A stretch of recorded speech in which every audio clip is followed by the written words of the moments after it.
The craziest clam dream ever. Next! CapeCast.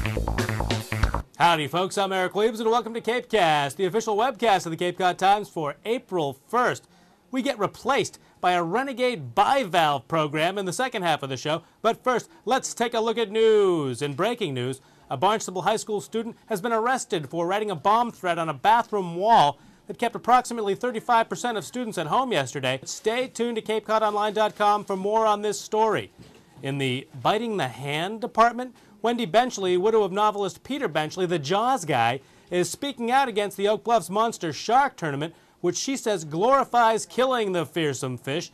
The tournament's sponsor noted that the Benchleys had profited from, quote, portraying sharks as bloodthirsty, grotesque, senseless killing machines.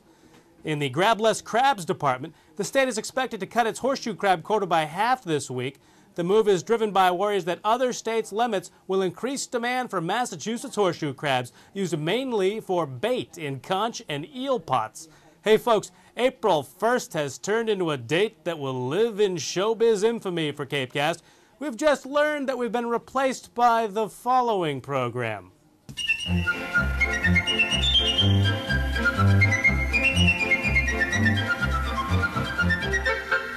Hello there, and welcome to a very special edition of Oyster Talk. I'm your host, as always, Hewlett Packard, and joining me today on this special edition of the program is our old friend, Pitney Bowes. Hello there, Pitney. Hello there, Hewlett. I'm a little perturbed because I'm wondering why you had to drag me off the flats at dead low tide, your horse's ass. Well, it's a very special program, Pitney.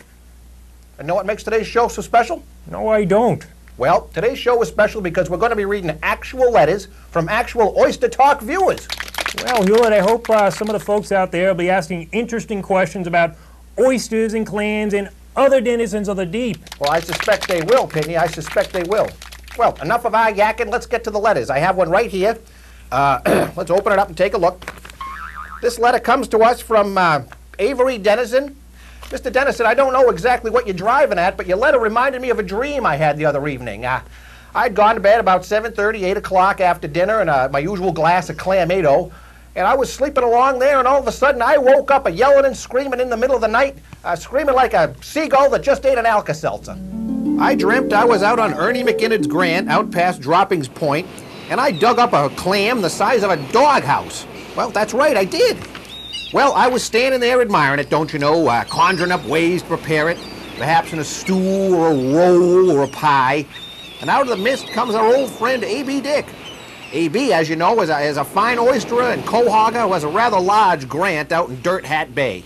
Well, A.B. says to me, Hewlett, you've just dug up Old Salty, the largest damn steamer that ever was. Well, I'd heard tell of Old Salty way back to when I was a youngster.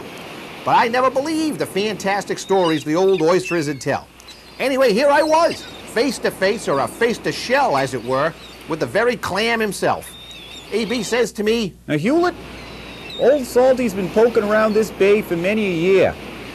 Now, I'm not going to advise you to throw him back, but I'd like you to consider that any clam with that kind of staying power deserves to live out his years as he sees fit. A.B. was right. I mean, I looked at Old Salty, I took him out of my basket, and I laid him back down in the sand.